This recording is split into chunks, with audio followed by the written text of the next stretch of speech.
In this part of the state, the marshlands and floodplains surrounding the Great Mississippi River and its tributaries that fed into the Great Gulf of Mexico were naturally conducive to agriculture and farming, and it was no surprise that farms clustered along the banks of the little stream to which the Whitney farm also shared a major water source.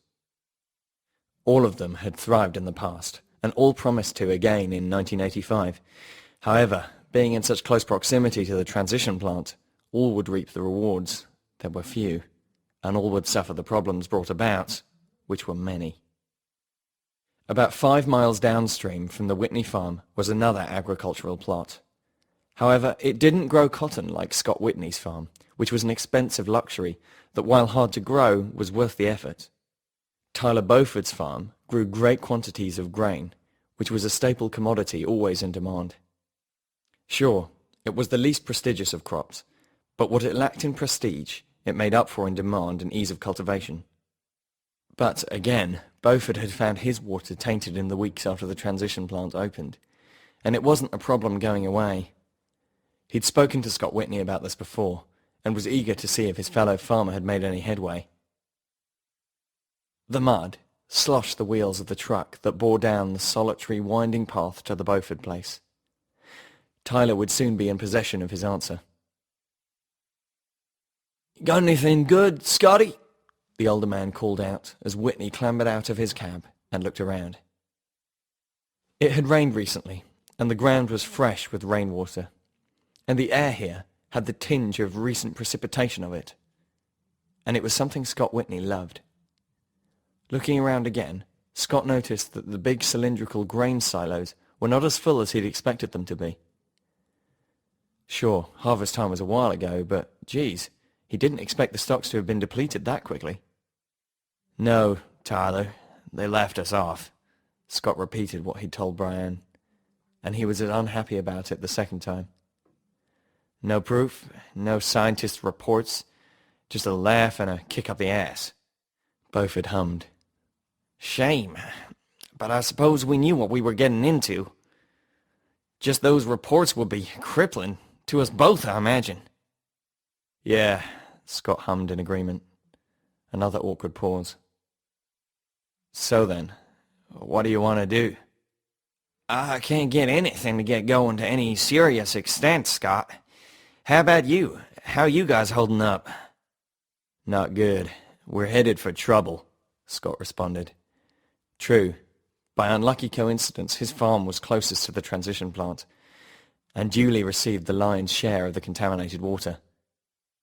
It was more dilute and less potent by the time it reached the Beaufort place. Lucky son of a gun. "Look," Tyler yawned. "I've thought about this a bit. Come with me. I want to show you something." Scott was curious and skeptical, but followed the older farmer into one of the large barn buildings, and inside he saw 3 great wooden pallets loaded with sacks of fertilizer powder, all stamped proudly with the Transition Chemical Corporation's Trident logo. Scott surmised what Tyler Beaufort was proposing. "Sheesh, man. Must have cost you for all that fertilizer." "Well, yeah, but I've got a cousin who works at Transition. Let me have this lot for 1/3 of the list price. And, well, I can always get more. You're a good man, Scott, and us farmers have to help each other if no one else will help us." Tyler was right, of course. It's been like this for generations. No one from the city would help the farmers, so they either had to help themselves or face ruin. And Scott knew now that being proud didn't feed his son. "Cool, Ty. I'll take it." "Ah, nice. Let's load it into your truck, and hopefully it'll be a big help." As Scott went to fetch his pickup truck, he thought to himself, yeah, a big help, a favor he really must repay when the time was right. But another, dark thought crossed his mind, but he was so appalled by the sheer notion he dispelled it, put it into a deep corner of his mind, and focused on the task at hand. At least some good could be said to come out of today. At least. 3 months later. It hadn't worked. Despite Tyler Beaufort's kind gift of the fertilizer, nothing had worked against the decline Scott found his once great farm in. Every week, more pollutants in the river. Now a foaming green morass of chemicals and reactants that bubble down toward the Gulf, seeped into the very ground that Scott called his own. There was no more pretending that the transition plant was a force for good anymore, and there was no denying that it was scarring the very world it was a part of. But one morning, a bright June day, with no clouds in the sky, the crisp sunlight refracting off the polluted water down the end of the farm and shimmering ethereally, Scott Whitney dusted down his crumpled suit once more.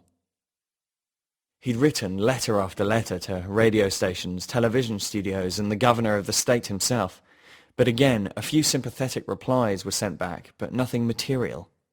Almost as if there was a bigger force than one lone farmer stopping anyone with any real power or clout from doing anything to alleviate the situation. "Good luck, hon," Brienne said softly as her husband crossed outside into the beautiful daylight.